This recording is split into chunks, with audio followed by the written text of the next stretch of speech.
Bismillahirrahmanirrahim. Assalamualaikum warahmatullahi wabarakatuh. Alhamdulillah alladzi ja'alal ilma taharatan linnufus wa hadiyan ilal haq wa nuran lil basair wa tariqan ilal jannah. Asyhadu an la ilaha illallah wahdahu la syarikalah wa asyhadu anna Muhammadan abduhu wa rasuluh la nabiyya ba'dah. Allahumma salli wa sallim wa barik ala hadzal nabiyil karim nabiyina Muhammadin wa ala alihi wa sahbihi ajmain. Bapak Ibu jamaah sekalian rahimakumullah. Alhamdulillah sampai pagi hari ini kita masih dikaruniai rahmat, taufik serta hidayah Allah. Dengan rahmat itulah kita bisa berada di tempat yang mulia dan terhormat. Di saat yang sama, banyak orang yang sudah mulai sibuk melakukan berbagai aktivitas, baik aktivitas yang positif maupun yang negatif. Ada yang mulai tidur lelap karena semalaman tidak tidur, dan ada yang mulai buka lapak untuk menyebarkan dosa dan kemaksiatan. Sedangkan kita dengan rahmat Allah, utamanya rahmat iman dan Islam, rahmat sehat, kuat dan sempat, kita diizinkan oleh Allah berada di tempat yang mulia dan terhormat. Mudah-mudahan di akhirat kelak kita mendapat tempat yang mulia dan terhormat di sisi Allah Subhanahu wa taala. Amin. Bapak Ibu jamaah sekalian rahimakumullah, melanjutkan pembahasan materi tentang akhlak. Kalau pertemuan yang dulu saya sudah menyampaikan revitalisasi penguatan akhlak untuk membangun husnul khuluq atau ahsanu amala. Pagi ini saya mengajak jamaah untuk berupaya, berikhtiar membangun akhlak prioritas.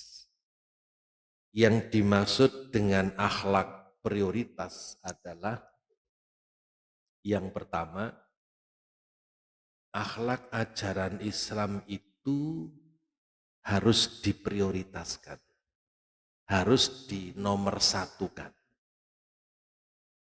Karena memang misi Rasulullah Shallallahu Alaihi Wasallam setelah misi kalimatul wahdah la ilaha illallah, misi ketauhidan, kemudian misi humanis wa ma arsalnaka illa rahmatan lil alamin, misi ketiga Rasulullah itu innama buistu liutammima makarimal akhlak. Beliau sendiri menyatakan, sesungguhnya aku diutus hanya untuk menyempurnakan kesolihan akhlak. Karena itu beliau diberikan rekomendasi oleh Allah. Wa innaka la'ala khuluqin azim. Surat Al-Qalam ayat 4. Dan Allah Subhanahu wa taala menunjukkan kepada kita, laqad kana lakum fi rasulillahi uswatun hasanah. Maka ajaran akhlak ini harus mendapat prioritas. Orang punya iman tapi nggak punya akhlak, ya imannya sama dengan nggak ada. Orang cerdas tapi nggak berakhlak, ya kecerdasannya nggak punya nilai. Orang berskill tinggi, berkemampuan tinggi, berketerampilan tinggi, tapi akhlaknya rusak, keterampilannya itu tidak ada apa-apanya. Apalagi pejabat nggak punya akhlak. Bisa dibayangkan. Karena itu Rasulullah Shallallahu Alaihi Wasallam mengapa tidak makarimal iman? Mengapa tidak innama buistu liutamima makarimal iman? Mengapa tidak makarimal ibadah? Mengapa tidak makarimal syariah wal muamalah? Tapi beliau menyatakan makarimal akhlak. Itu artinya sempurnanya iman sangat tergantung pada sempurnanya akhlak. Akmalul mu'minina imanan ahsanuhum khuluqan. Sempurnanya iman seseorang ditentukan oleh sempurnanya akhlak seseorang. Demikian pula ibadah, muamalah, syariah itu semuanya disempurnakan oleh akhlak. Maka benar kalau Rasulullah itu menyebut innama buistu liutamima makarimal akhlak. Yang kemudian direkomendasi oleh Allah, wa innaka la'ala khuluqin azim. Sesungguhnya kamu Muhammad benar-benar berbudi pekerti yang luhur. Yang merekomendasi akhlaknya Rasulullah itu Allah. Karena itu Bapak Ibu yang dirahmati Allah, materi akhlak, pelajaran akhlak ini harus diprioritaskan. Yang kedua, maksud akhlak prioritas ini adalah ajaran-ajaran akhlak itu harus ada yang diprioritaskan. Nah, dalam hal ini akhlak yang harus kita prioritaskan untuk menghadapi zaman seperti sekarang ini dua, yaitu jujur dan rasa malu. Jadi sifat jujur sekarang ini sangat dibutuhkan. Dan yang kedua, sifat malu ini juga prioritas. Dua sifat ini adalah akhlak prioritas. Mengapa jamaah sekalian? Dua karakter ini sudah tergerus oleh kemunafikan dan kerakusan. Orang munafik dominan sekarang ini. Dan orang-orang yang rakus, tamak, serakah juga dominan. Nah, ketika kemunafikan dan kerakusan menjadi budaya, dua sifat ini, dua akhlak ini menjadi tenggelam. Kejujuran sudah sulit dicari. Kejujuran sudah sulit ditemukan. Dan banyak manusia tidak lagi punya rasa malu. Yang kedua, dua karakter ini apabila lenyap dari kehidupan, maka akan menjadi sumber bencana kehidupan yang amat dahsyat. Dan yang ketiga, bahkan manakala dua karakter ini tidak dominan, akan menjadi perusak fitrah yang paling fatal. Fitrah manusia itu jujur, Bapak. Karena itu kalau orang itu tidak jujur, fitrahnya berontak. Contoh kecil, orang berkata benar itu tenang karena fitrahnya mendukung. Tapi kalau orang berkata bohong mesti gelisah karena fitrahnya tidak membenarkan. Orang berkata jujur itu kalau ngomong enak, biasa saja. Tapi orang bohong itu ekspresinya itu sudah bisa dibaca. Ada 10 tanda kok orang-orang itu kalau ngomongnya bohong. Kadang matanya jelalatan, kadang kami sosolan, tahu kami sosolan. Itu menandakan, oh ini ngomongnya bohong. Jadi orang bohong itu sesungguhnya sebelum membohongi orang, lebih dulu membohongi dirinya sendiri. Karena hati nurani dan fitrahnya itu nggak mau diajak bohong, Pak. Karena itu ekspresi wajah orang bohong itu kelihatan. Nah, karena itu betul-betul prihatin di era sekarang ini. Kejujuran sudah tidak menjadi modal hidup dan rasa malu sudah nipis bahkan mungkin hilang. Nah, Bapak Ibu yang dirahmati Allah, kita sedang berhadapan dengan realitas zaman. Realitas zaman sekarang ini kan hilangnya sifat jujur dan rasa malu, sehingga pengkhianatan terjadi di mana-mana. Hampir seluruh lapisan masyarakat aktivitasnya diwarnai saling khianat mengkhianati, saling menipu, ingkar janji, kebohongan menjadi pameran keseharian. Ya, sekarang ini yang dominan karakternya Qabil, karena Habil sudah mati kan. Dan sekarang ini antara Qabil dan Habil sudah sulit dibedakan. Karena Qabil dikasih kostum Habil, sedangkan Habil dikasih kostum Qabil. Yang orang baik itu dijelek-jelekkan, dan orang jelek itu dibuai-baikan. Nggak tahu nulisnya kayak apa, buai. Sekarang zamannya seperti itu. Kemudian hilangnya rasa malu melahirkan budaya tidak malu berbuat yang memalukan. Seperti tidak malu memamerkan aurat kepada halayak umum. Bahkan dilombakan kan pameran aurat. Berbuat mesum, melakukan tindak pidana korupsi juga tidak malu.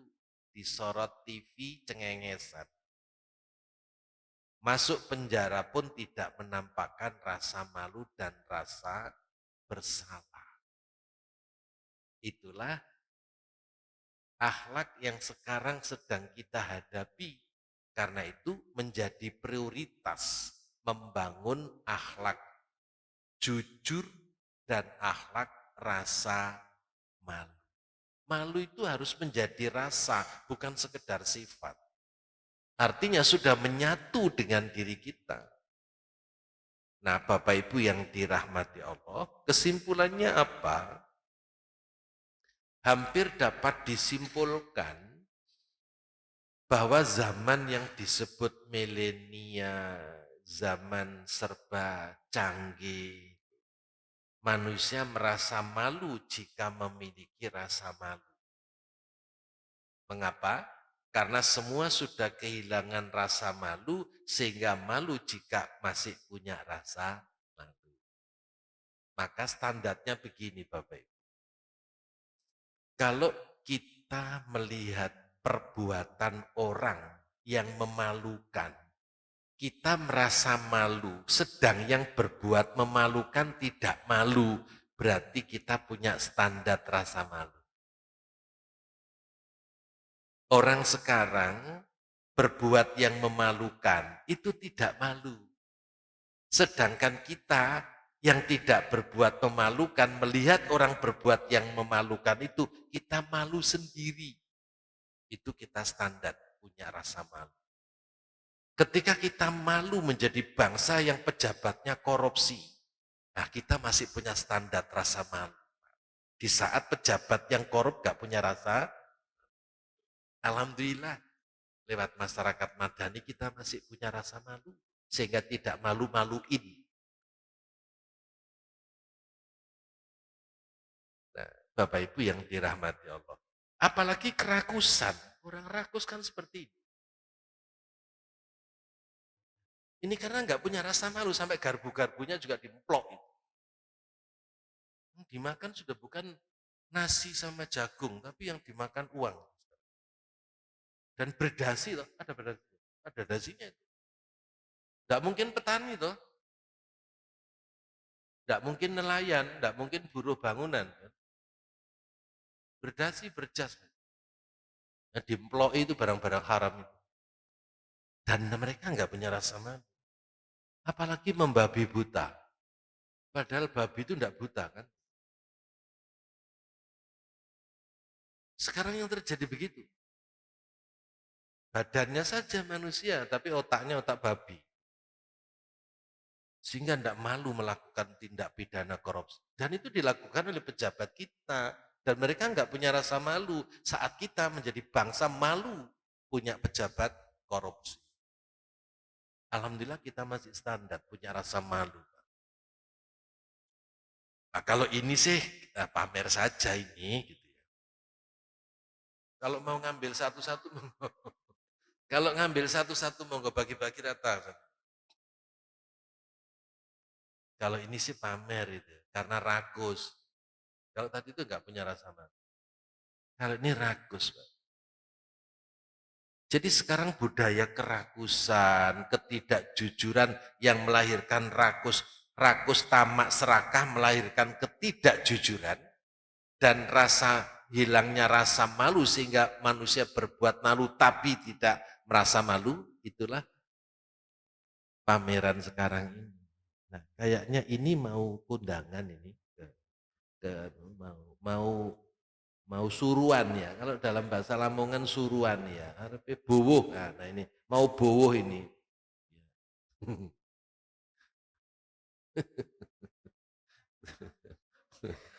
Tidak tahu ini mau dolen nanti ini. Nah, yang gini-gini ini rakus tamak ya. Sampai tangannya tidak kelihatan tangan itu ya. Ini juga begitu ya. Jadi suka pamer, ya, rakus ya. Dan ini semuanya emas ini Pak. Tinggal giginya aja yang enggak emas itu. Sama rambutnya itu. Bajunya lapisannya emas, semuanya emas. Nah Bapak Ibu yang dirahmati Allah ini juga. Dan orang rame-rame ngumpulkan ini kan. Nah tampilan-tampilan masyarakat zaman sekarang ini kehilangan dua itu, kejujuran dan rasa malu. Padahal jujur dan rasa malu itu amat sangat dibutuhkan dalam hidup. Nah sekarang Bapak Ibu, apa yang kita saksikan sekarang ini sesungguhnya sudah pernah diingatkan oleh Rasulullah Shallallahu Alaihi Wasallam.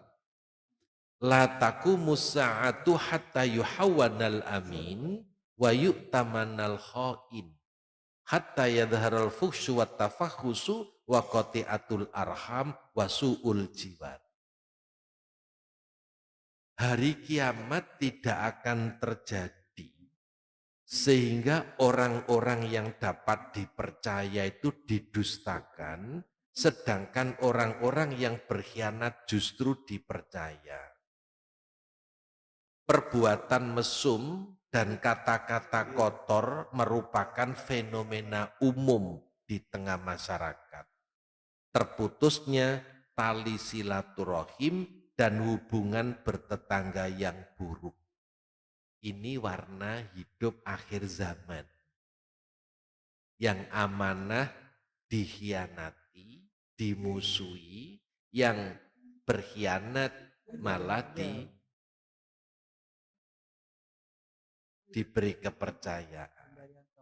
Sekarang ini antara Qabil dan Habil kan menjadi tidak jelas.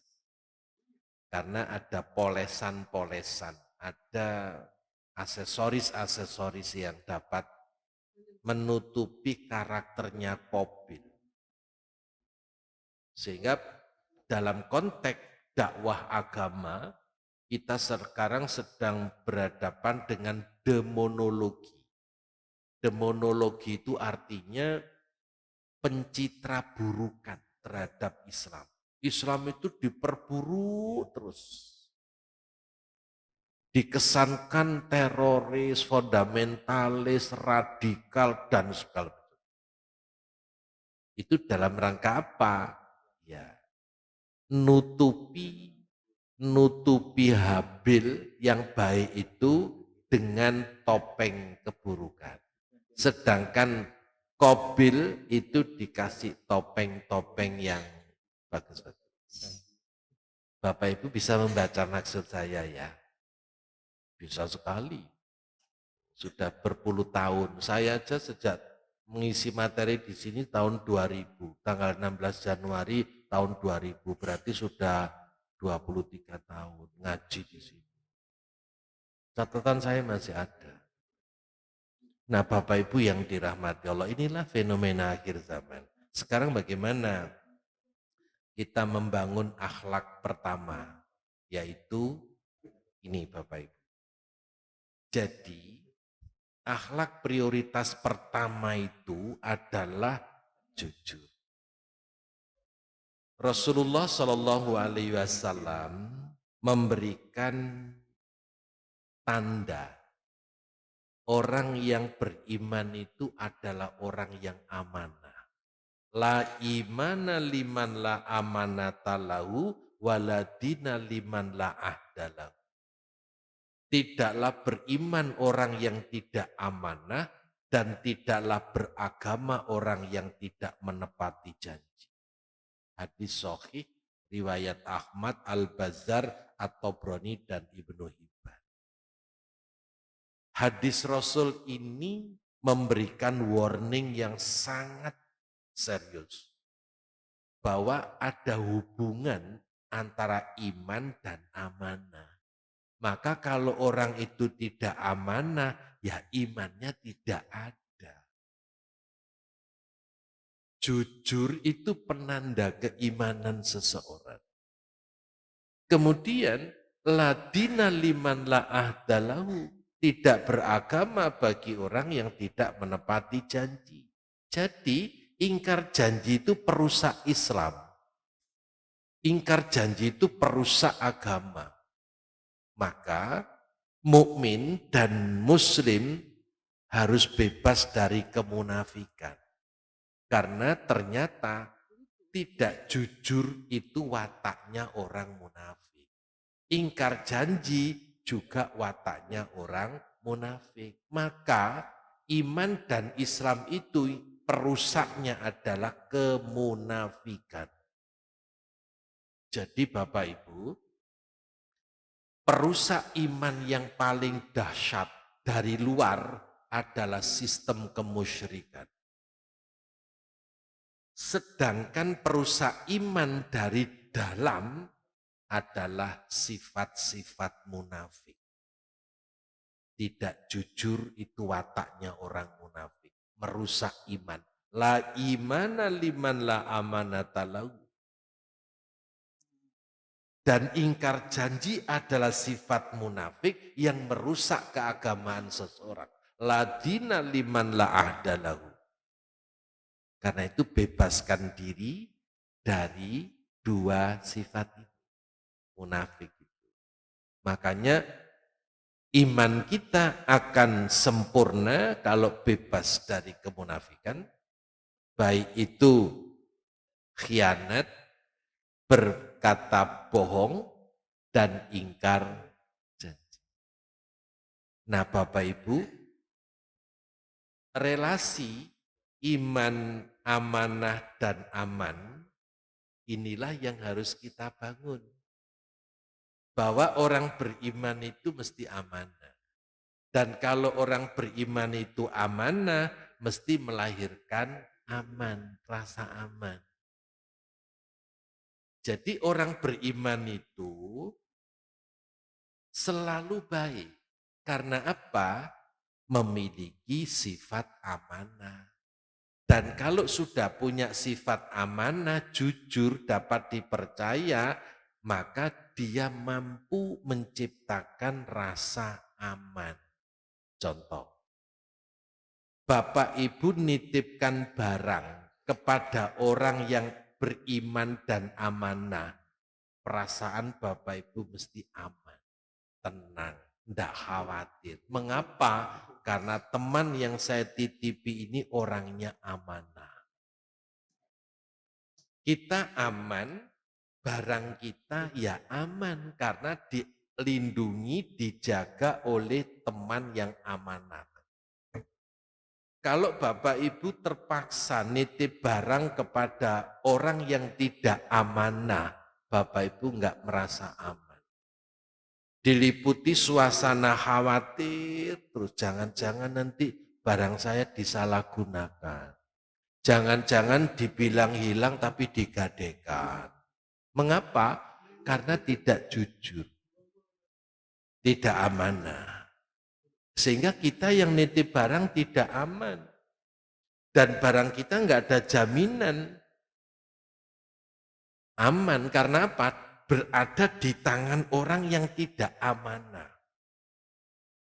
Nitip barang saja terhadap orang yang tidak amanah itu dijamin tidak aman.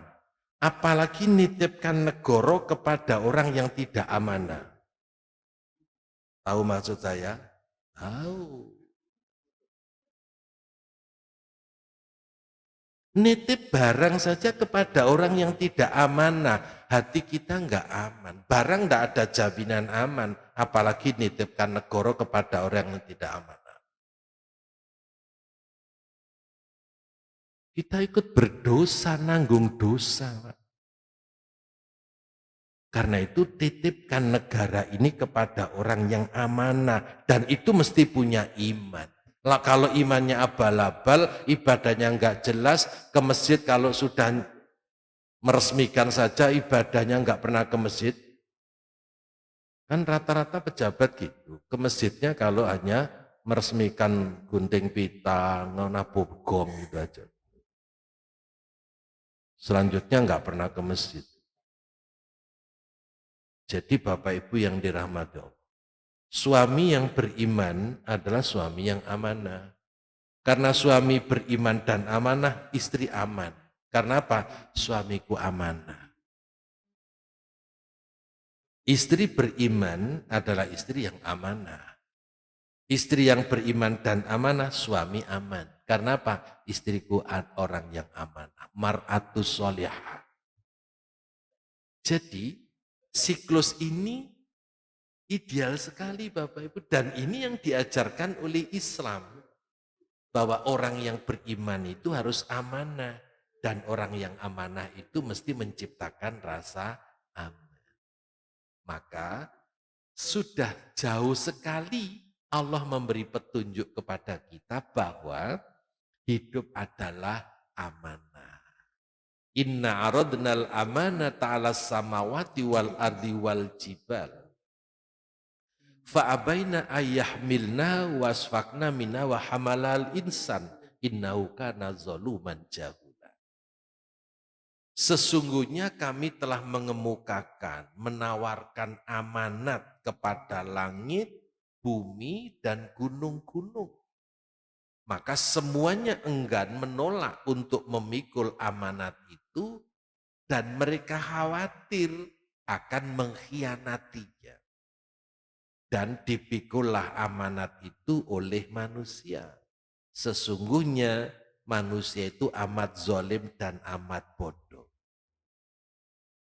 Ujung ayat ini tidak dimaksudkan.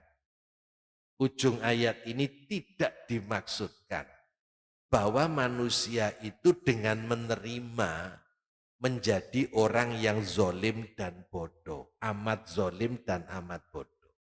Tidak dimaksudkan begitu. Yang dimaksud sesungguhnya manusia itu amat zalim dan amat bodoh ketika amanat sudah diterima tapi dikhianati. Itu menjadi zalim dan bodoh. Amanat diterima. Waktu pelantikan disumpah. Di atasnya ada Quran. Tapi korupsi. Berarti zalim dan bodoh. Itu ayat, ujung ayat mengatakan begitu. Maka hidup ini adalah amanah. Kita menerima amanat dari Allah. Ketika ijab kabul menerima amanat dari wali. Ketika diangkat jadi ketua RT dapat amanat dari warga RT. Belum lagi kita diamanati oleh Allah apa? Agama yang harus dijaga. Akal itu amanat yang harus dijaga. Jiwa amanat yang harus dijaga. Keturunan amanat yang harus dijaga. Harta itu juga amanat yang harus dijaga. Jadi hidup itu noleh ke kanan, ke kiri, ke depan, ke belakang, ketemu amanah semua. Rahmat umur ini amanah yang harus dijaga dengan baik. Karena apa? Umur itu adalah wadah. Wadah itu baik buruknya tergantung apa isinya. Ada 3 gelas. Yang satu dikasih air putih. Gelas kedua diisi kopi. Gelas ketiga diisi STMJ. Kira-kira harganya yang paling mahal yang mana, Pak? Iya kan. Apalagi STMJ-nya diminum terus diisi intan, emas, permata, berlian. Lebih mahal kan, Pak? Lah, umur itu begitu. Umur itu wadah, ini amanat dari Allah. Wadah itu harganya, nilainya tergantung apa yang menjadi isi wadah. Karena itu umur harus diisi dengan iman dan amal soleh. Sehingga wadah yang namanya umur itu bisa bernilai. Sebutan saja menentukan. Gedung mewah, megah. Kalau yang isi kambing, namanya apa? Karena apa? Ya meskipun gedungnya mewah, tapi yang isi kambing bukan gedung, kandang. Gedung itu kalau yang isi orang sakit namanya rumah sakit. Apalagi yang sakit itu sakit jiwa. Ditambah lagi rumah sakit jiwa. Kan begitu Pak. Rumah sakit jiwa. Baru kalau diisi manusia sehat namanya rumah tangga. Meskipun gedung itu enggak ada tangganya. Tapi tetangga kanan kiri kan banyak. Jadi rumah tangga. Nah, karena itu Bapak Ibu yang dirahmati Allah, semua yang kita hadapi, kita temui, ini sebenarnya semuanya adalah amanah. Yang harus dijaga. Umur harus dijaga, kesehatan harus dijaga.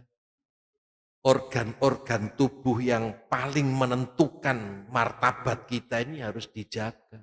Hati, pikiran, penglihatan, pendengaran, semua harus dijaga. Itu amanat dari Allah. Apalagi amanat berupa agama.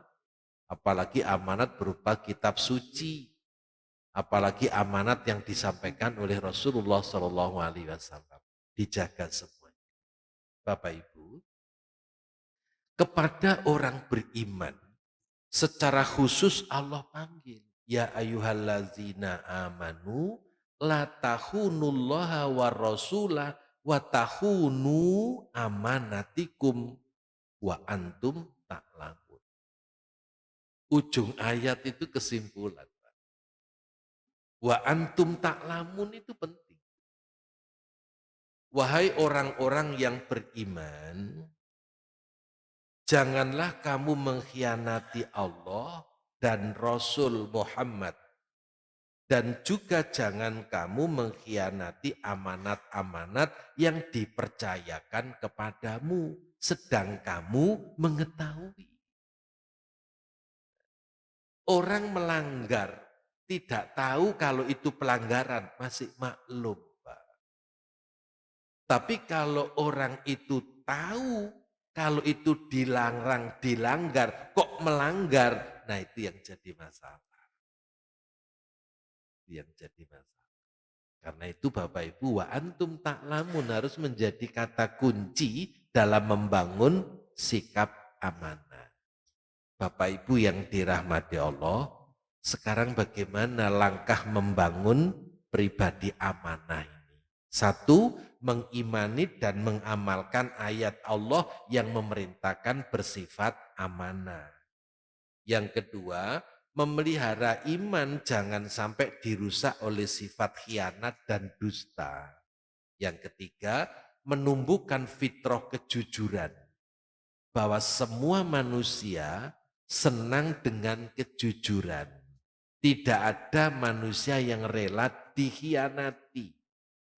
Bapak Ibu survei lah deket-deket aja. Teman dekat, tetangga dekat, survei. Mau ndak dikhianati? Semua akan menjawab tidak mau dikhianati. Sampai ada harapan kan, jangan ada dusta di antara kita. Ada harapan toh? Walaupun kemudian di Pelokoto juga didustai kan gitu ya. Itu artinya semua orang nggak mau dikhianati. Bapak Ibu waspada termasuk golongan orang munafik. Karena khianat dan berdusta termasuk ciri orang munafik. Yang kelima, menyelamatkan diri dari azab yang akan diterima oleh orang yang berkhianat. Baik ketika di dunia maupun kelak di akhirat. Lantas, amanah kepada siapa?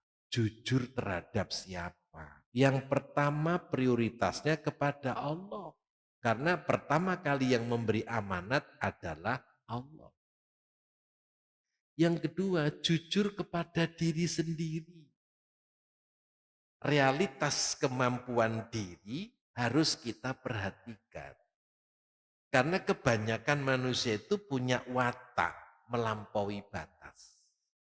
Baik batas kemampuan maupun batas status. Orang kalau memang bisa ngangkat beban 10 kilo, jangan ngotot mengangkat beban 15 kilo. Tapi itulah seringkali yang terjadi. Tidak ngukur kemampuannya sehingga melampaui batas kemampuan. Demikian pula kadang-kadang manusia itu melampaui statusnya. Melampaui status sebagai manusia. Melampaui status sebagai suami. Melampaui status sebagai penguasa, melampaui status sebagai apa saja. Contoh yang paling gampang diabadikan oleh Allah dalam Al-Quran apa? Fir'aun itu pernah mengatakan, Ana Rabbukumul A'la. Saya sebagai Tuhanmu yang paling tinggi. Padahal dia manusia. Dan ketika tenggelam di Laut Merah, mengatakan saya beriman kepada Tuhan yang disembah oleh Bani Israel. Itu melampaui batas. Karena itu manusia harus jujur terhadap diri sendiri. Contoh korban. Man wajada saatan falam yudhoki falayakrobanna musolat. Kata saatan, man wajada saatan. Barang siapa yang mampu pada hari nahar untuk berkorban, kok tidak berkorban, jangan dekati tempat sholat. Kata saatan itu mampu. Mampu itu mendidik kita jujur. Kalau memang mampu satu, jangan ngotot dua gara-gara tonggo teparu korban sapi. Itu tidak saatan. Kalau memang mampu dua, jangan membohongi Allah dan Rasul. Mampunya sapi kok kambing, nah, itu sama dengan membohongi Allah dan Rasul. Karena itu harus jujur terhadap diri sendiri. Kita dapat rezeki, orang lain nggak tahu. Tapi Allah mengingatkan, di dalam rezeki yang halal yang kamu terima, masih ada hak orang yang bukan hakmu yang harus kamu keluarkan untuk kamu serahkan kepada yang berhak. Itu menuntut kejujuran. Jujur diri sendiri. Bapak Ibu dapat rezeki berapa? Tonggo nggak tahu. Bahkan suami dapat rezeki mungkin istrinya nggak tahu. Tapi di dalam rezeki yang kita terima, 2,5% bukan hak kita. Itu menuntut kejujuran untuk segera dikeluarkan, biar tidak mengotori hasil yang kita terima. Karena itu orang ndak zakat itu jelek, karena sama dengan makan hak orang lain. Dan orang yang haknya dimakan itu statusnya fakir dan miskin. Karena itu kita menuntut jujur terhadap diri sendiri. Ditambah lagi yang penting juga jujur terhadap orang lain. Maka kalau memulai jujur kepada diri sendiri, kemudian jujur dengan Allah, jujur dengan sama manusia, maka hidup ini tenang, Pak. Enggak ada yang merasa dibohongi, nggak ada yang merasa ditipu, nggak ada yang merasa dikhianati. Hidup jadi damai. Kuncinya apa? Akhlak jujur, akhlak amanah. Tenang, damai. Ini nggak usah dicoba, dilaksanakan. Bukan teori lagi, wong ini sudah konsep baku dari Allah dan Rasul kok. Nggak perlu diuji coba. Bangun teori banyak, cuma teori tok. Jujur dalam hal apa? Mulailah jujur dalam berniat. Niat kita harus lurus. Niat kita ini melakukan apapun semata-mata mardotillah. Jujur dalam hal berkata. Jangan ngapusi orang, jangan bohongin orang, jangan menipu orang. Kemudian jujur dalam bersikap, nggak perlulah pura-pura. Kita nggak perlulah bermain sandiwara, bersikap santun tapi hatinya berintik. Pernah dengar hati berintik? Ya. Kemudian berbuat itu harus jujur. Apa yang kita berbuat itulah panggilan hati. Nah sekarang apa keutamaan jujur? Masuk surga, Pak. Hadis riwayat Muslim, hendaklah kalian berbuat jujur, sesungguhnya jujur menunjukkan kepada kebaikan dan kebaikan menunjukkan ke surga. Dan senantiasa orang yang berbuat jujur dan menjaga kejujurannya hingga ditulis di sisi Allah sebagai as-siddiq, orang yang jujur, orang yang benar. Yang kedua, dekat dengan para nabi, surat An-Nisa 69. Dan barang siapa yang mentaati Allah dan Rasul-Nya, mereka itu bersama-sama dengan orang-orang yang dianugerahi nikmat oleh Allah. Yaitu para nabi, para siddiqin, orang-orang yang mati syahid, dan orang-orang yang soleh. Mereka itulah teman yang sebaik-baik. Di dunia, mereka itu harus kita jadikan teman. Yang disebut dengan wong kang soleh kumpulon. Kalau kumpul dengan orang soleh, Pak, dijamin jadi orang soleh. Karena orang soleh, kalau ketemu orang soleh, yang dibicarakan mesti kesolehan, Pak. Gak mungkin bicara tentang maksiat. Ya sama, penjudi ketemu penjudi yang dibicarakan perjudian. Tidak mungkin penjudi ketemu penjudi merencanakan tablik akbar, itu tidak mungkin. Peminum, pemabuk, ketemu peminum sama pemabuk, ya yang dibicarakan minuman. Enggak mungkin merencanakan mau mendirikan masjid akbar, itu enggak mungkin. Nah, wong soleh ketemu wong soleh yang dibicarakan kesolehan. Karena itu Rasulullah menyuruh kita khulata'uhum ma'as-sholihin. Bertemanlah dengan orang-orang yang soleh. Salah satunya akad pagi ini. Ini orang soleh semua, Pak. Dan tempatnya itu loh di Riyadul Jannah. Kalau sekarang Bapak berada di tempat pasar Ake, enggak Riyadul Jannah, Pak. Apalagi lihat pameran keris. Bukan Riyadul Jannah. Riyadul Jannah itu majelis taklim. Dan masjid itu nanti menjadi media di antara 1 dari 7 orang yang mendapat naungan di hari kiamat adalah rajulun qalbu mu'allakun fil masajid. Seorang yang hatinya nyentel di masjid. Nah, sekarang kita dapat fasilitas 2. Orang duduk di majelis taklim itu berada di taman surga, dan duduknya di masjid itu juga mendapat naungan di akhirat. Tapi kalau duduk di pasar Ake, tidak dapat. Kalau duduk di tempat pameran keris, tumbak, dan aji-aji yang lain itu enggak dapat. Enggak ada hadisnya ke sana. Nah, Bapak Ibu, kemudian membuat hati tenang. Orang jujur itu tak mayaribu ka ila malyaribu. Fa inna sidqa tumakninatun wa innal kadhiba ribatun. Tinggalkanlah perkara yang meragukanmu kepada perkara yang tidak meragukanmu. Sesungguhnya kejujuran adalah ketenangan dan bohong adalah kecemasan. Hadis Rasul ini sejalan dengan teori psikologi. Teori psikologi yang dibangun oleh para ilmuwan cocok sekali dengan hadis Rasul. Karena itu enggak bisa didustakan. Nah, kemudian menaikkan derajat. Rasulullah Shallallahu Alaihi Wasallam bersabda, barang siapa meminta kepada Allah mati syahid dengan jujur, Allah angkat dia ke tingkatan orang-orang yang syahid. Kemudian mendatangkan berkah. Hadis riwayat Bukhari, penjual dan pembeli memiliki pilihan sebelum mereka berdua berpisah. Jika berdua berkata jujur dan menjelaskan kekurangannya, maka diberkahi jual beli mereka. Dan jika berdua menyembunyikan kekurangan dan berbohong, maka dihapus keberkahan jual beli mereka berdua.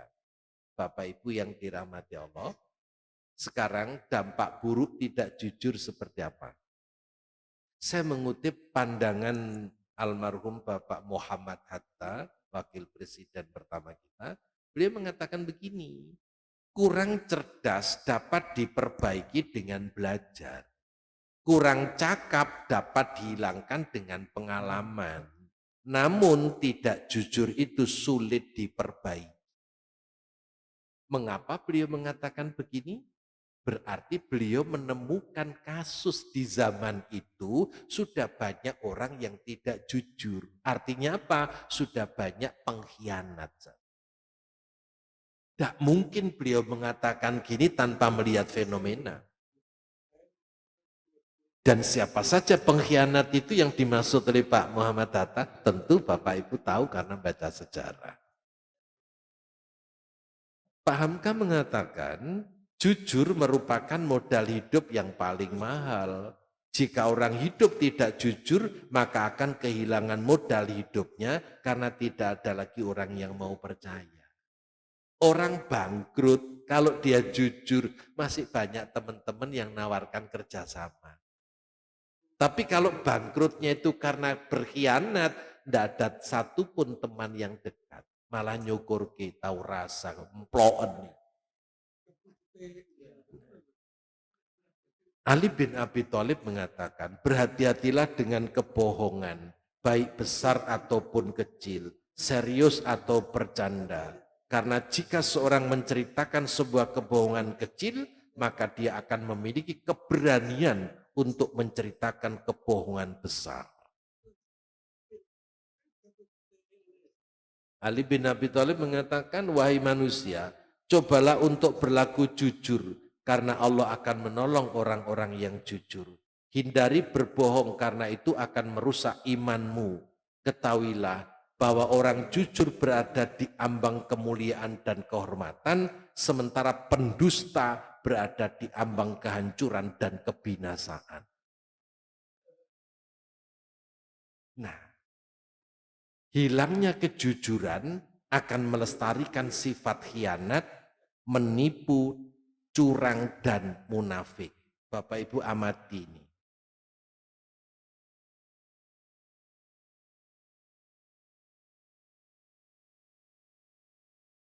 Ya, amati. Ini yang terjadi sekarang.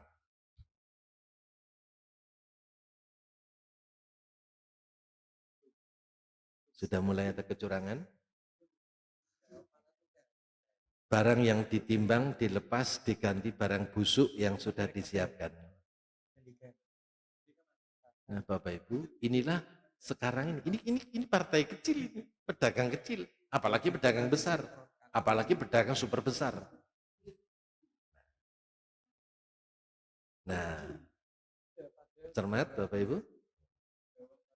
Jadi ini sudah hilang imannya karena sudah enggak jujur. Dusta dalam jual beli, menukar barang yang baik dengan barang baik pilihan pembeli ditukar dengan barang yang jelek. Nah, ini kecil.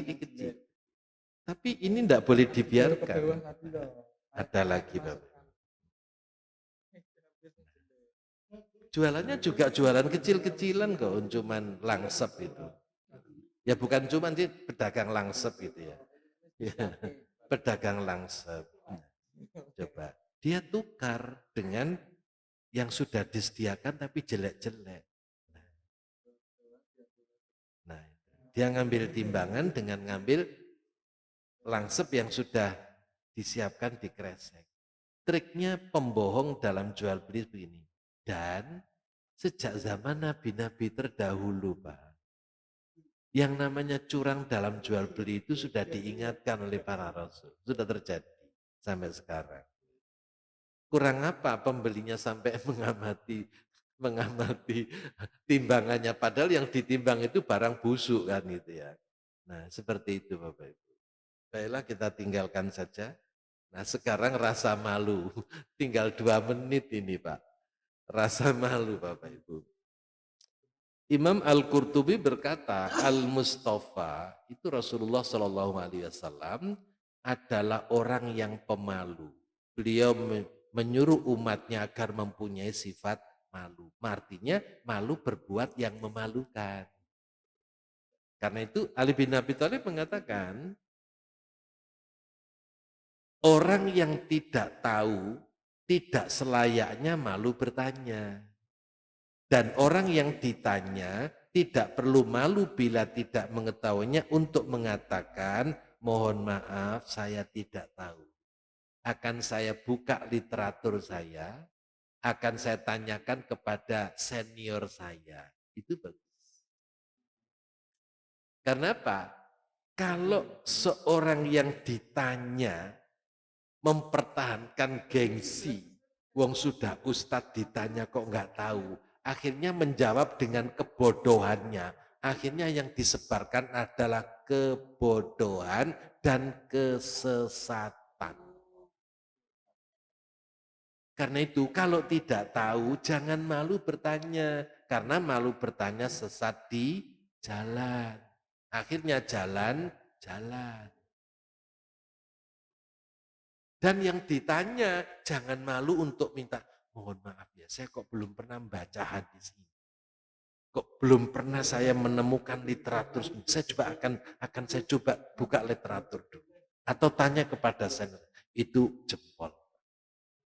Nah, sehingga memposisikan malu itu pada tempatnya. Jika Allah hendak menghancurkan suatu kaum, maka terlebih dahulu dilepaskannya rasa malu dari kaum itu.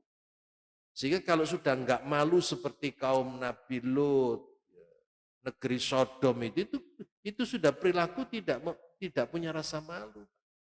Allah hancurkan itu. Demikian pula kata Ali bin Abi Thalib, orang yang menjadikan sifat malu sebagai pakaiannya, niscaya orang tidak akan melihat aib dan celah pada diri. Karena apa? Ya, sesuatu yang tidak patut dilihat orang, tidak dipertontonkan. Sehingga apa? Orang nggak lihat sesuatu yang ada dalam diri. Karena itu kita hidup ini harus selalu mematutkan diri dan memantaskan diri. Yang tidak patut jangan dilakukan. Yang tidak pantas jangan diomongkan. Bab ibu saja. Ibu itu kalau mau menghadiri undangan manten, kan berias di depan kaca toh. Untuk apa? Agar pantas. Dilihat orang pantas. Saya sendiri juga percaya diri. Karena itu ibu kan sesudah berdandan berjam-jam gitu ya. Walaupun tidak berjam-jam tidak apa-apa itu. Ya, berdandan kan terus disuruh ngelihat anaknya. Nduk, ibu kudunge wis pantes ta? Oh wis pantes bu. Bapak komentar, gak matching bu itu. Waduh. Nah akhirnya enake nuruti sopo jare genduk kok wis pantes tapi jare suami kok kurang matching. Nah sing matching sing ndi Pak iki ibu? Pantes. Jadi orang lain memandang dengan senang. Putrinya mandang senang, suami senang, apalagi orang lain. Tapi kalau busananya ngawur, sejak suami lihat aja, kok duwe iso ngono Bu. Yos bene Pak, aku seneng ini ya biar. Nah, itu Berarti apa? Ajo tak ajo. Orang itu kalau sudah cuek dengan penilaian orang, sudah mengalami gangguan kejiwaan level 2. Pak. Iya. Kalau orang sudah bicara peduli amat, terserah orang nilai saya apa, itu sudah mengalami gangguan jiwa level 2. Yang sudah perlu diterapi itu. Tapi belum diobati, diterapi aja.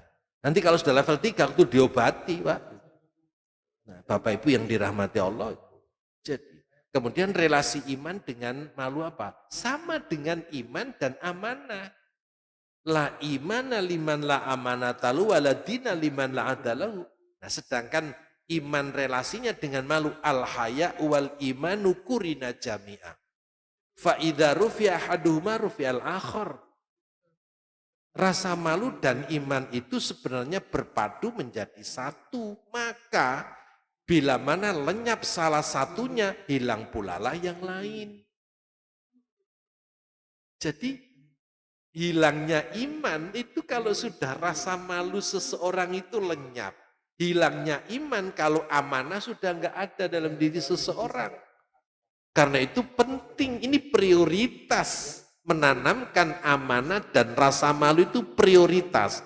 Makanya saya bilang membangun akhlak prioritas. Ada lagi hadis Rasul riwayat Bukhari, wal haya usuk batu minal iman. Malu adalah salah satu cabangnya iman. Bapak Ibu, Rasulullah Shallallahu Alaihi Wasallam menegaskan, rasa malu adalah kebaikan seluruhnya, atau rasa malu seluruhnya adalah kebaikan. Luar biasa malu itu. Rasa takut kepada Allah mencegah kerusakan sisi batin seseorang. Sedang rasa malu dengan sesama berfungsi menjaga sisi lahiriah agar tidak melakukan tindakan buruk dan tercela. Karena itu, orang yang tidak punya rasa malu seakan tidak memiliki iman.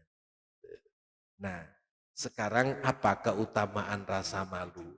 Saya minta waktu 2 menit lagi, karena tadi saya memulai jam 6:10, sekarang jam 7:05, jadi masih kurang 5 menit ya. Tenang saja, boleh selonjor, boleh senden, boleh pijet-pijet. Ya, boleh. Biar tadi saya tuntas, biar saya nanti malam bisa tidur nyenyak. Bapak Ibu yang dirahmati Allah, keutamaan rasa malu pertama, malu inti akhlak Islam dan merupakan tema yang telah disepakati oleh para nabi dan tidak terhapus ajarannya. Anas radhiyallahu anhu meriwayatkan, setiap agama memiliki akhlak dan akhlak Islam adalah rasa malu. Itu sabda Nabi. Diriwayatkan oleh Ibnu Majah. Jadi setiap agama memiliki akhlak, ajaran akhlak. Dan akhlak dalam Islam adalah rasa malu. Berarti apa? Prioritas. Kita itu seringkali gelisah melihat orang perbuatannya memalukan, kok dia nggak punya rasa malu. Kok orang duwe isin, gitu. Kata-kata togot parpet. Duh, wong kok orang duwe isin. Ya kan? Berbahaya sekali kalau sudah divonis seperti itu. Malu merupakan landasan akhlak mulia dan selalu bermuara kepada kebaikan. Siapa yang banyak malunya lebih banyak kebaikannya. Dan siapa yang sedikit rasa malunya semakin sedikit pula kebaikannya. Jika seseorang telah meninggalkan rasa malu, maka jangan harap lagi kebaikan darinya sedikit pun. Nah, rasa malu merupakan perilaku yang dapat dibentuk. Maka setiap orang yang memiliki tanggung jawab hendaknya memperhatikan bimbingan terhadap mereka yang menjadi tanggung jawabnya. Suami mendidik istri dan anak untuk memiliki rasa malu. Guru, ustadz, ulama bertanggung jawab untuk menanamkan rasa malu. Sehingga kalau nanti menjadi dewasa tidak malu-maluin. Rasa malu melahirkan iffah. menjaga diri dari perbuatan tercela dan wafa, menepati janji. Rasa malu adalah penghalang manusia dari perbuatan dosa. Rasa malu adalah pangkal semua kebaikan dalam kehidupan ini. Sehingga kedudukannya dalam seluruh sifat keutamaan adalah bagaikan kepala dengan badan. Maksudnya, tanpa rasa malu, maka sifat keutamaan lain akan mati. Dalam sebuah hadis disebutkan rasa malu tidak mendatangkan selain kebaikan. Nah, rasa malu merupakan salah satu cabang dan indikator nilai keimanan seseorang.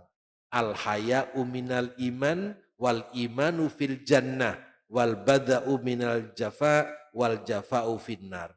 Malu adalah bagian dari iman.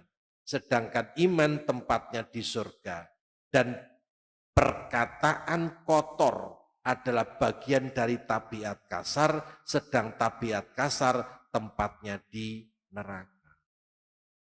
Rasa malu merupakan akhlak yang sejalan dengan fitrah manusia. Rasa malu sebagai hiasan semua perbuatan.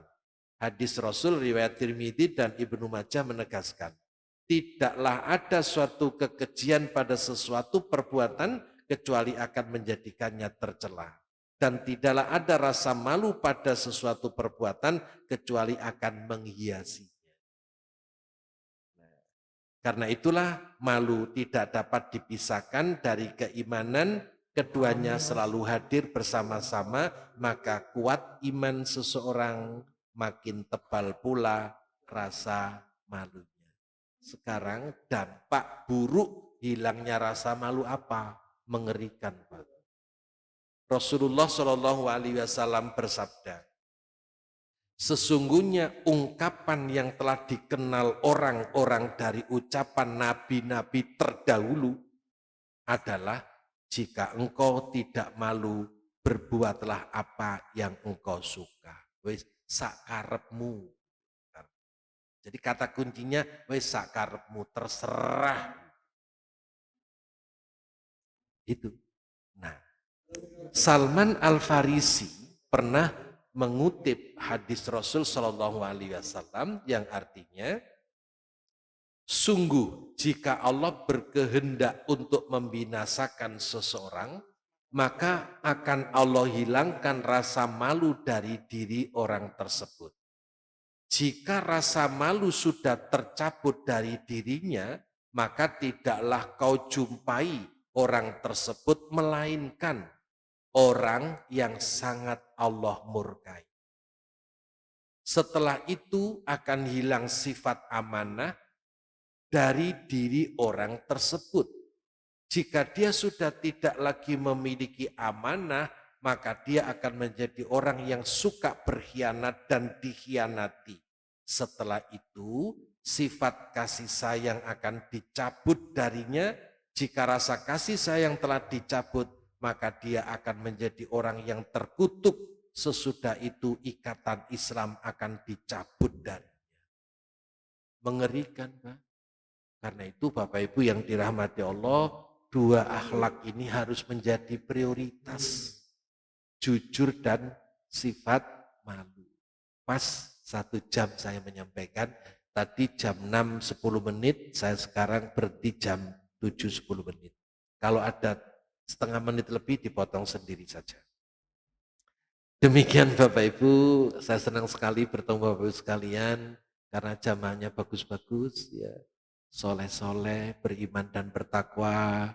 Kami doakan semoga diparingi sehat walafiat sehingga bisa istiqomah dalam bersilaturahim, bertaklim, syiar Islam dan memakmurkan masjid yang diamanatkan Allah kepada kita.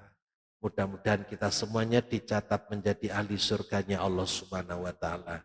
Hadanallahu wa iyyakum ajmain. Wassalamualaikum warahmatullahi wabarakatuh.